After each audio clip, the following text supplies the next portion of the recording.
الحمد لله رب العالمين. الصلاة والسلام على رسوله الكريم وعلى آله وصحبه أجمعين وعلى من تبعهم بإحسان إلى يوم الدين. ما بعد. بواب الباب إمام أحمد بن عبد الوهاب رحمه الله في كتابه كتاب التوحيد باب ما جاء في ذمة الله وذمة نبيه صلى الله عليه وسلم. وقال الله تعالى: وأوفوا بعهد الله إذا عاهدتم ولا تنقضوا الأيمان بعد توكيدها. கண்ணியத்துக்குரிய அல்லாஹ் நடிகார்களே, இன்று நாம் பார்க்கக்கூடிய கிதாபு தௌஹீதுடைய புத்தகத்திலிருந்து பாடம் அல்லாஹ்வின் உடன்படிக்கை மற்றும் அவனுடைய நபியின் உடன்படிக்கை பற்றி விபரம். இங்கு திம்மா என்று சொல்லும் பொழுது உடன்படிக்கை அல்லது வாக்குறுதி என்று நாம் அறிந்து கொள்ளலாம். அடியான் தன்னுடைய ரப்பிடம் சில வாக்குறுதி அவன் அளித்திருக்கின்றான். அதே போல அல்லாஹும் படைத்த ரப்பும் அடியானுக்கு சில வாக்களித்திருக்கின்றான். இப்போ அடியான் எதுவரை அவன் செய்த வாக்கை நிறைவேற்றுகின்றானோ, படைத்த ரப்பு அவனுடைய வாக்கை அவன் முழுமைப்படுத்துகின்றான். எப்பொழுது அடியான் அந்த வாக்கை மீறுகின்றானோ, அல்லாஹுடைய தரப்பிலிருந்து வரக்கூடிய உதவியோ அவனுடைய பாதுகாப்போ அல்லது அவன் செய்த வாக்கை அவன் நிறைவேற்ற மாட்டான். இப்போ இங்கு மனிதன் அவன் அல்லாஹ்வுக்கு செய்திருக்கக்கூடிய உடன்படிக்கை என்று பார்க்கும் பொழுது அவனை மட்டுமே வணங்க வேண்டும் என்ற உடன்படிக்கை. உடன்படிக்கை என்று சொல்லும் பொழுது இரண்டு தரப்பினர்களிடம் ஏற்படக்கூடிய ஒரு டீலிங், இரண்டு தரப்பினர்களுக்கு மத்தியில் ஏற்படக்கூடிய ஒரு ஒப்பந்தம். அந்த ஒப்பந்தம், அந்த கண்டிஷன்ல ஒரு சாரார் அங்கு அந்த ஒப்பந்தத்தை நிறைவேற்றுவதில் தவறினாரோ அல்லது அதில் அலட்சியத்தனமாக இருந்தாலோ மற்றொரு தரப்பிலிருந்து முழுமையான ரிசல்ட் அல்லது முழுமையான எதிர்பார்ப்புகள் கிடைக்காது. இங்கு அடியான் அல்லாஹுக்கு அல்லாஹு தாலாவிடம் சில உடன்படிக்கை செய்திருக்கின்றான். அல்லாஹு தாலாவும் தன்னுடைய அடியானிடம் சில உடன்படிக்கை செய்திருக்கின்றான். என்ன அர்த்தம்? வாக்குறுதி. நாம் அல்லாஹு தாலாவை மட்டும்தான் வணங்குவோம் என்ற வாக்குறுதியை நாம் கூறியிருக்கின்றோம். அது இந்த உலகத்தில் வருவதற்கு முன்னால் ஆலமுல் அர்வாஹ், ஒட்டுமொத்த ஆத்மாக்கள் சேர்ந்து அல்லாஹு தாலாவிடம் வாக்களித்த அந்த சந்தர்ப்பமாக இருக்கட்டும். அதே போல இந்த உலகத்தில் கலிமா ஷஹாதத்தை முழங்கி லா இலாஹ இல்லல்லாஹ் என்ற இந்த கலிமாவை ஏற்றுக்கொண்டு வாழக்கூடியவர்களாக இருக்கட்டும். இவர்கள் வாக்கு அல்லாஹு தாலாவுக்கு கொடுத்திருக்கின்றார்கள். அதில் அல்லாஹு தாலா இந்த வாக்கை பற்றி நினைவுபடுத்தும் பொழுது சூரத்துல் மாயிதாவுடைய 12வது வசனத்தில் وَلَقَدْ أَخَذَ اللَّهُ مِيثَاقَ بَنِي إِسْرَائِيلَ وَبَعَثْنَا مِنْهُمْ 12 نَقِيبًا. நிச்சயமாக அல்லாஹு தாலா பனி இஸ்ரவேலிடமிருந்து வாக்குறுதியை பெற்றுக்கொண்டான். மீசாக் என்பது வாக்குறுதி. அவர்களிடமிருந்து 12 பிரதிநிதிகளை அனுப்பினான். பிறகு கூறினான், இன்னி மஅக்கும், நான் உங்களுடன் இருக்கின்றேன். என்னுடைய உதவி, என்னுடைய அனைத்து விஷயம் உங்களிடம் இருக்கு. எதுவரை? லைன் அகம்துமுஸ் ஸலாத், தொழுகையை நிறைவேற்றினீர்கள் என்றார். வஆதைதுமுஸ் ஸகாத், ஸகாத்தை நீங்கள் கொடுத்து வந்தீர்கள் என்றார். வஆமன்தும் பிருசுலி, என்னுடைய நபிமார்கள், என்னுடைய ருசூல்கள், எல்லா நபிமார்கள் மீது ஈமான் கொண்டீர்கள் என்றார். வஅஸர்துமூஹும், அவர்களை நீங்கள் பக்கபலமாக இருந்து உதவி செய்யக்கூடியவர்களாக இருந்தீர்கள் என்றார். வகரத்துமுல்லாஹ கர்தன் ஹஸனா, அல்லாஹுக்காக நீங்கள் சிறந்த கடனை கொடுக்கக்கூடியவர்களாக இருந்தால் இது அல்லாஹு தஆலா நம்மிடமிருந்து விரும்பக்கூடிய ஒரு விஷயம். இப்படி நீங்கள் செய்தீர்கள் என்றால் அல்லாஹு தஆலாவுடைய வாக்கு என்ன? அதை அந்த லவ்கஃபிரன்ன அன்கும் ஸய்யிஆத்திக்கும், நிச்சயமாக உங்களுடைய பாவங்களை நான் மன்னிப்பேன். இது அல்லாஹ்வுடைய தரப்பிலிருந்து கொடுக்கப்பட்ட வாக்கு. وَلَأُدْخِلَنَّكُمْ جَنَّاتٍ تَجْرِي مِنْ تَحْتِهَا الْأَنْهَارُ உங்களுக்கு நிச்சயமாக சொர்க்கத்தில் அங்கு சுவனபதியில் உங்களை பிரவேசிக்க செய்ய எந்த சுவனத்திற்கு அருகிலிருந்து ஆறுகள் கீழே ஆறுகள் ஓடிக்கொண்டிருக்கின்றதோ இப்படிப்பட்ட வாக்கு அல்லாஹு தஆலா வாங்கியிருக்கு.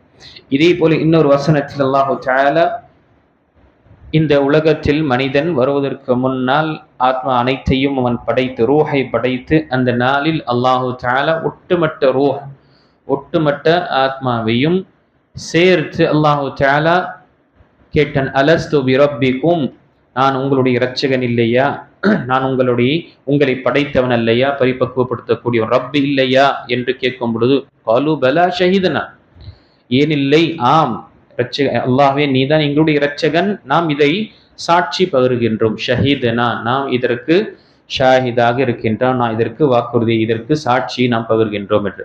அதற்கு பிறகு வரக்கூடிய வாசல், ஆனால் மனிதன் இதை மறந்து விட்டு என்ன செய்வான், இன்னக்குன்ன நஹதா காஃபிலின், இதிலிருந்து நாம் அலட்சியமாக இருந்தோம், மறதி வந்துருச்சு என்ற நிலை அவரின் சொல்லக்கூடியவனாக இருப்பான் என்று அல்லாஹ் தஆலா முன்கூட்டியே கூறினார். இங்கு நாம் செய்த வாக்கு, நம்முடைய உடன்படிக்கை அல்லாஹ்விடம் என்று பார்க்கும் பொழுது, நம்மை படைத்த ரப் என்று பார்க்கும் பொழுது நாம் அவனை மட்டுமே வணங்க வேண்டும், அவனை தவிர வேறு யாரையும் வணங்கக்கூடாது, எதையும் வணங்கக்கூடாது.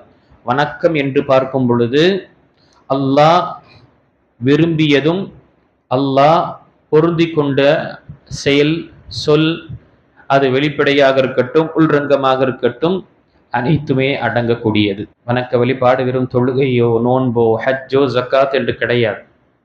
ஒவ்வொரு செயலாக இருக்கட்டும் ஒவ்வொரு சொல்லாக இருக்கட்டும், எதை அல்லாஹ் விரும்புகின்றானோ எதை அல்லாஹ் பொருந்தி கொண்டானோ அதை இபாதத்தாக. அதே போல அல்லாஹு தஆலாவுடைய கட்டளை நிறைவேற்றுவதும் அவன் தடுத்த விஷயத்திலிருந்து நம்மை தடுத்துக் கொள்வதும் பாதுகாத்துக் கொள்வதும் என்பது என்ன, அவனுக்கு செய்யக்கூடிய நிறைவேற்றக்கூடிய வாக்குறுதி. இப்படி செய்யும் பொழுது அல்லாஹு தஆலா நமக்கு வாக்களித்திருக்கின்றான், உங்களுடைய பாவங்களை நான் மன்னிப்பேன். இந்த உலகத்தில் வாழும் பொழுது சிறு குறு தவறுகள் நீங்கள் செய்யக்கூடிய நிலை ஏற்படும், ஒரு இயல்பான ஒரு சூழ். இந்த மாதிரி விஷயத்தில் அல்லாஹ் நான் உங்களை மன்னிப்பேன், இது என்னுடைய வாக்கு.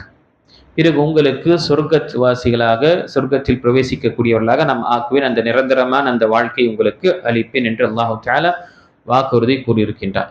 இந்த இரண்டு வாக்குறுதியும் எப்பொழுது இருக்கும், நமக்கு இரண்டு தரப்பிலும் வாக்கு நிறைவேற்றக்கூடிய நிலை இருந்தால். முதல் விஷயம், நாம் அனைவரும் அறிந்திருக்கின்றோம், அல்லாஹு தஆலா தன்னுடைய வாக்கை மீறக்கூடியவன் கிடையாது. இன்னல்லாஹ லா யுக்லிஃபுல் மீஆத், அவன் செய்த வாக்கை கண்டிப்பாக அவன் மீறக்கூடியவன் கிடையாது. ஆனால் மனிதன் தன்னுடைய வாக்கை மீறுகின்றான். மனிதன் எந்த அளவுக்கு அவன் வாக்கை நிறைவேற்றுகின்றானோ அதன் அளவுதான் அவன் பலன் அடைய முடியும். இது நாம உலகத்திலே பார்க்கக்கூடிய ஒரு யதார்த்தமான விஷயம். இதுவரை இருக்கக்கூடிய டீலிங்ல பார்ட்னர் அவன் நிறைவேற்ற மாட்டானோ அதே மாதிரிதான் அவனுடைய விஷயத்திலும் நிறைவேற்றப்படாது. இப்போ இரண்டு தரப்பினர்களின் ஒப்பந்தம் சரியாக இருந்தால், உடன்படிக்கை முழுமைப்படுத்தப்பட்டால் அது ஹைராக இருக்கும், இல்லை என்றால் அது ஹைராக இருக்காது.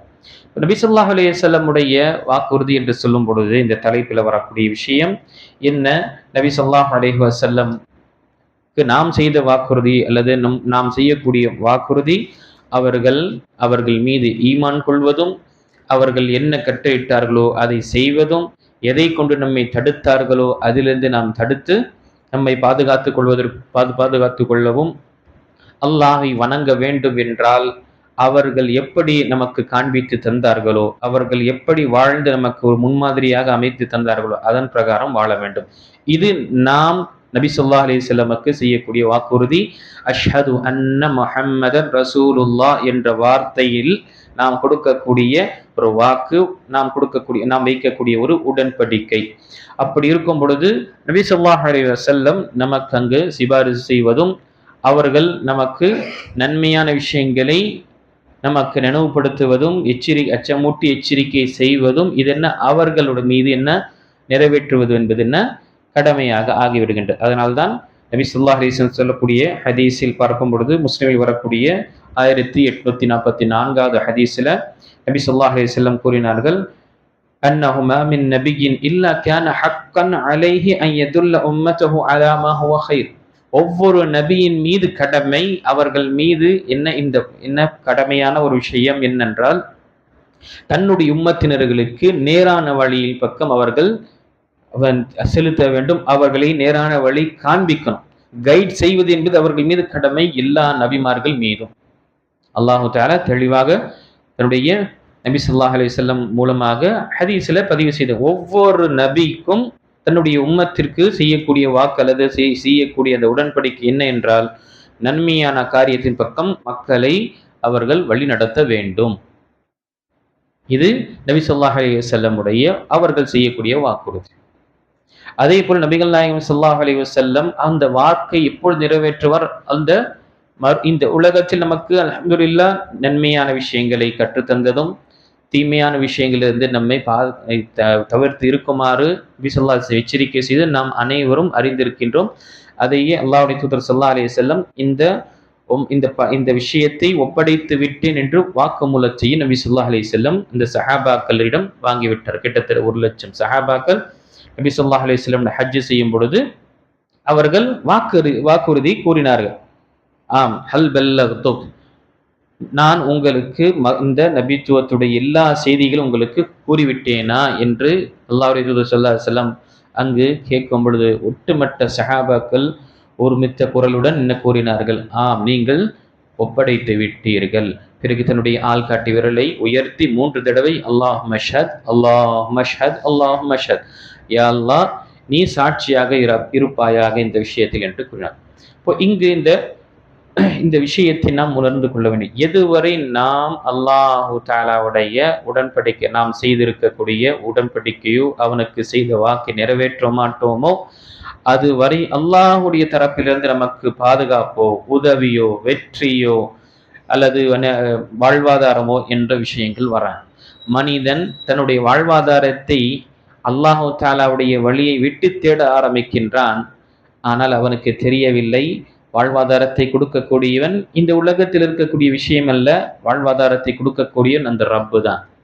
அதன் வழியில் தான் நாம் எடுத்துக்கொள்ள முடியுமே தவிர வேறு வழியில் எடுத்துக்கொண்டோம் என்றால் அது வரக்கூடிய பொருளாதாரமாக இருக்கட்டும் மற்ற விஷயங்களாக இருக்கட்டும் அது நமக்கு சுமையாக இருக்கும், பாரமாக இருக்கும், குற்றவாளிகளாக அல்லாஹுக்கு முன்னால் நாம் நிற்கக்கூடியவர்களாக இருப்போம். பாவம் என்ற நிலையில் அங்கு தந்தால் அதற்கு பாவம் என்று எழுதப்படும். அது மட்டுமல்ல, வரக்கூடிய தவறுதலாக தவறான வழியில் திரட்டக்கூடிய பொருளாதாரம் வரும் பொழுது முசீபத்தையும் பிரச்சனைகளையும் கொண்டு வருவோம் தான். அதை அல்லாஹு தஆலா சொன்ன பிரகாரம் நாம் நம்முடைய வாழ்க்கையுடைய அனைத்து தேவைகளையும் நாம் நிறைவேற்றும் பொழுது அது நமக்கு ஹைரும் நலனும் நமக்கு இருக்கும். தனிப்பட்ட ஒரு பரக்கத்தும் அமைதியான ஒரு வாழ்க்கை சுமூகமான ஒரு சூழ்நிலை நமக்கு ஏற்படும். அதே போல அதில் நமக்கு நன்மை என்று எழுதப்படும். அதனால் மறுமையில் நமக்கு சிறந்த ஒரு அந்த கூலியை கொடுத்துல்லாம் நம்மை கண்ணியப்படுத்தக்கூடியவனாக இருக்கின்றான். நம்முடைய வாழ்வாதாரம் வந்தே தீரும். ஒவ்வொருவரும் நம்மில் இருக்கக்கூடிய அனைவரும் எதுவரை நம்முடைய கடைசி உணவு வரை இல்லையோ அல்லது கடைசி நம்முடைய வாழ்க்கை சம்பந்தப்பட்ட விஷயம் எதுவரை நம்ம அடைய மாட்டோமோ அதுவரை நமக்கு மௌத் வராது. நம்முடைய ரிஸ்க் நம்முடைய ஹயாத்தை தொடர்ந்துகிட்டு, எதுவரை நம்முடைய ஹயாத் நம்முடைய உயிர் இருக்குமோ அதுவரை நம்முடன் ரிஸ்க் வந்து கொண்டுதான் இருக்கும். எப்பொழுது நம்முடைய ஹயாத் நம்முடைய வாழ்வின் முடிவு ஏற்படுமோ அங்கு நம்முடைய ரிஸ்க் முடியும். ரிஸ்குடைய விஷயங்களில் நாம வாக்குறுதி இங்கு இந்த உலகத்துல நாம் இப்படி வாழ்வேன் என்று நாம் வாக்குறுதி கூறியிருக்கின்றோம் என்றால் அப்படி வாழ்ந்தால்தான் அல்லாஹுடைய உதவி வரும், அவனுடைய வாக்கு நிறைவேற்றுவான். அதே அல்லாஹ் தன்னுடைய திருமறை சொல்லும்போது சூரத்துல் பக்ராவுடைய 40வது வசனத்துல நீங்கள் எனக்கு செய்த வாக்கை நிறைவேற்றுங்கள், நான் உங்களுக்கு செய்த வாக்கை நிறைவேற்றுவேன். நீங்கள் செய்தால்தான் அடுத்த கட்டமாக வரக்கூடியது.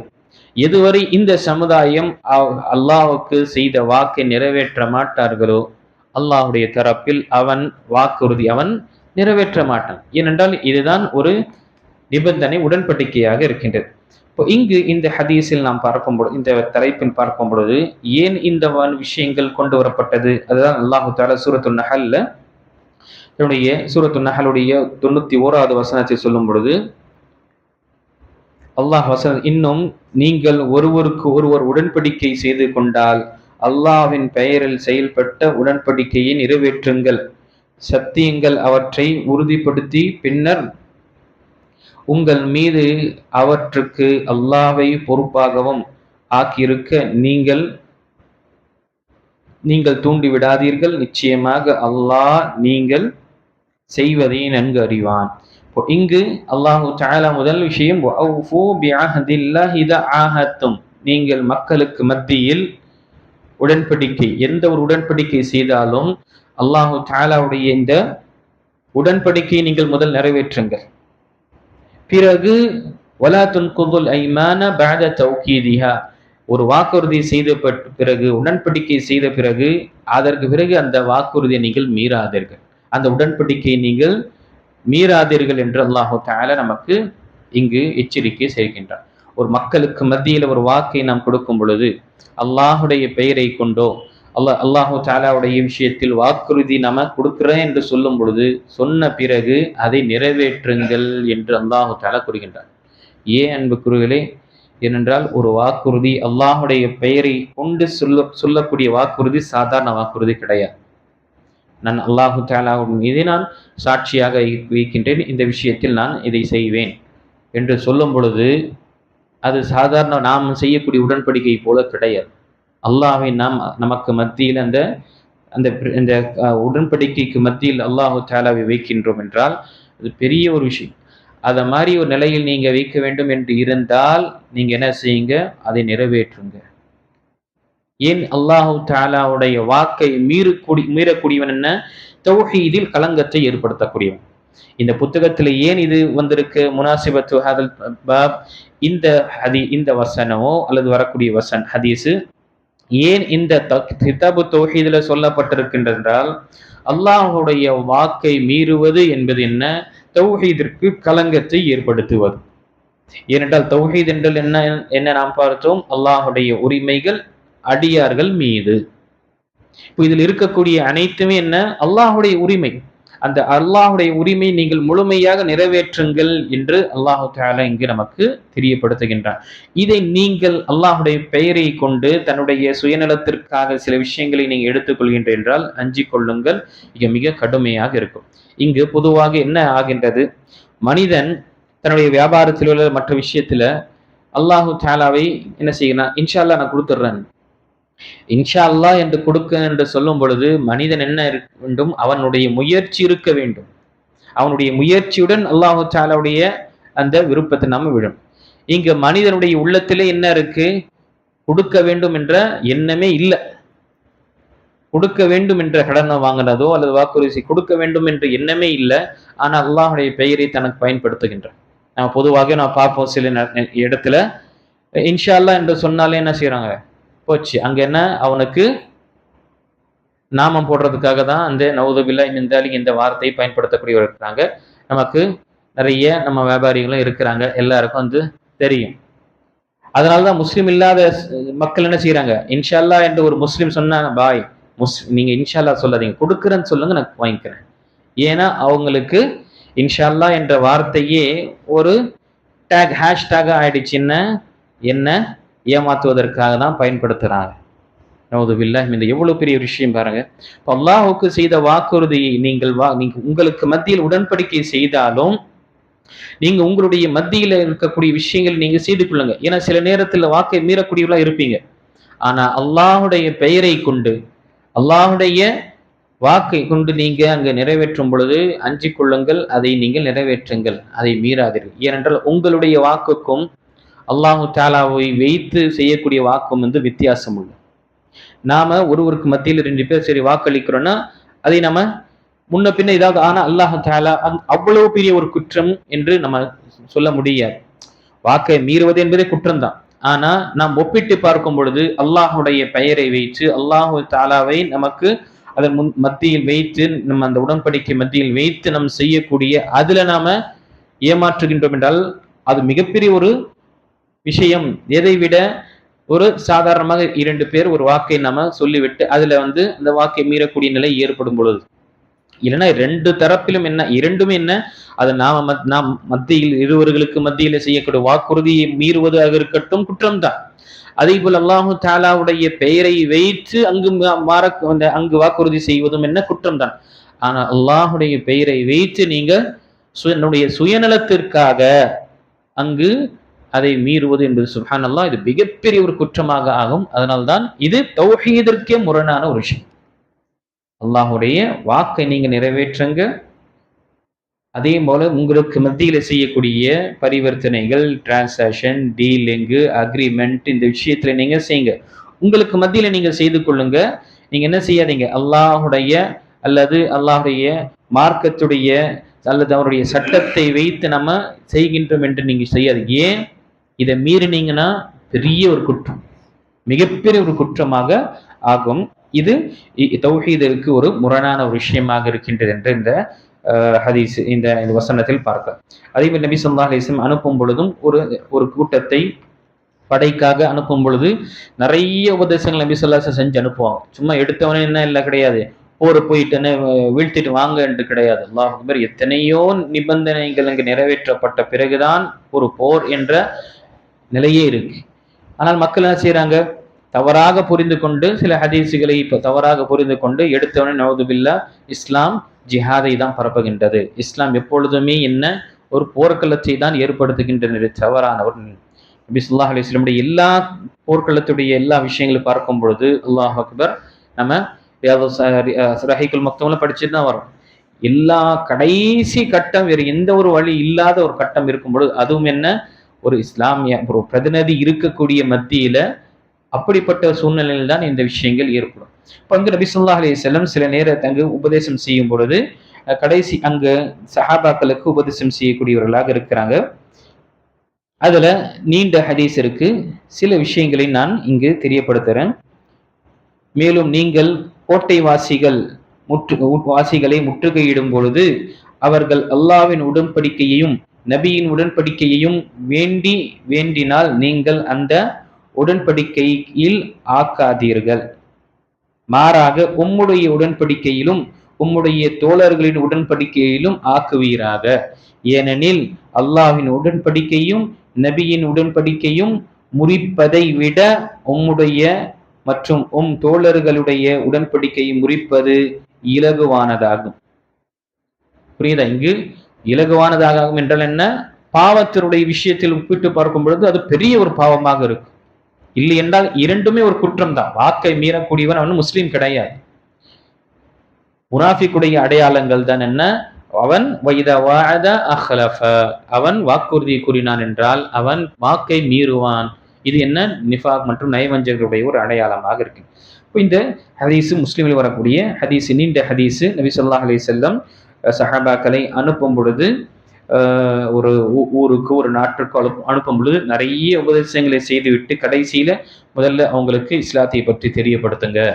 அவர்கள் இஸ்லாத்தை ஏற்றுக்கொண்டார் என்றால் அவர்களையும் முஹாஜிர்கள் போலதான் நீங்கள் நடந்து கொள்ள வேண்டும் என்று ஒவ்வொரு விஷயங்களாக சொன்னார். கடைசியில இந்த விஷயங்களை நமக்கு நபி ஸல்லல்லாஹு அலைஹி வஸல்லம் தெரியப்படுத்துகின்றார்கள். அவர்கள் உடன்படிக்கை என்று வரும் பொழுது அந்த மாதிரி விஷயத்தை நீங்க உங்க மத்தியில் நீங்க செய்து கொள்ளுங்க, உடன்படிக்கை எடுத்துக்கொள்ளுங்கள். அல்லாஹுடைய அவனுடைய கட்டையிலும் அவன் நபி ஸல்லல்லாஹு அலைஹி வஸல்லமுடைய கட்டையின் உடன்படிக்கை நீங்க கொள்ளாதீங்க. சில நேரத்தில் வாக்குறுதி மீறக்கூடிய நிலை ஏற்படும் பொழுது, எப்பொழுது அவன் மாறு செய்தான் என்றால் வாக்குறுதி என்ன மீறக்கூடிய நிலை ஏற்படும். எப்படி மக்கத்து வாசிகள் அல்லாஹ்வுடைய தூதரிடம் உடன்படிக்கை செய்தார்கள், 10 வருஷம் உடன்படிக்கை செய்தார்கள். ஹுதைபியாவுடைய உடன்படிக்கை நமக்கு தெரியும், 6ஆம் ஹிஜ்ரியில செய்யப்பட்டது. ஆனால் 2 வருஷம் கூட தாங்கல, அவர்கள் உடன்படிக்கை என்ன செய்தாங்க, அந்த வாக்குறுதியை மீறிவிட்டார்கள். அவர்கள் அந்த டீலிங்கை உடைச்சிட்டாங்க. அதனால 8ஆம் ஹிஜ்ரியில மக்கா வெற்றி பெறப்பட்டது. இல்லைன்னா 10 வருஷம் சுமூகமான ஒரு சூழ்நிலை தான் இருக்க வேண்டும் என்று நபி ஸல்லல்லாஹு அலைஹி வஸல்லம் அங்க 2 பேரும் என்ன செஞ்சிருக்காங்க, வாக்குறுதி செஞ்சாங்க. இப்படி அவர்கள் வாக்கை மீறும் பொழுது இங்கு வாக்கை மீறுவதற்கு நமக்கு மத்தியில இந்த வாக்குறுதி இருக்கும் பொழுது அவ்வளவு பெரிய விஷயமாக இருக்காது. இல்லைன்னா அல்லாஹு தஆலாவுடையும் அவனுடைய தூதரை வைத்து வாக்கை செய்யும் பொழுது ஒரு பெரிய ஒரு சிரமமாக ஒரு நிலை ஏற்படும் என்று இங்கு நமக்கு சொல்லப்பட்டது. இது தௌஹீதுடைய உரிமைகள் ஒன்று. அல்லாஹுடைய வாக்கை நிறைவேற்றுவது என்பது, அந்த வாக்கை மீறக்கூடியவன் தௌஹீதுடைய விஷயத்தில் அவன் கலங்கத்தை ஏற்படுத்துகின்றான். அந்த விஷயத்தை நாம அஞ்சிக் கொள்ள வேண்டும். அல்ஹம்துலில்லாஹ், கிட்டத்தட்ட நம்முடைய இந்த புத்தகத்துடைய முடிவு இருக்கின்றது. அல்லாஹ் தஆலா நாம் இந்த படித்த அனைத்து விஷயங்களை புரிந்து தௌஹீதில் அல்லாஹு தஆலா நமக்கு நிலையாக வைப்பானாக. ஹயாத் இருக்கும் வரை இதை தௌஹீதில் நமக்கு அல்லாஹு தஆலா நிலையாக நமக்கு வைத்து அருள் புரிவானாக. நமக்கு மவுத் சென்று இருக்கும் பொழுது இதே தௌஹீதில் அல்லாஹு தஆலா மீது ஈமான் கொண்டதே விஷயத்தில் அல்லாஹு தஆலா நமக்கு மவுத்தை ஏற்படுத்துவானாக. ஆமீன். வாஹிரு தஅவானா அல்ஹம்துலில்லாஹி.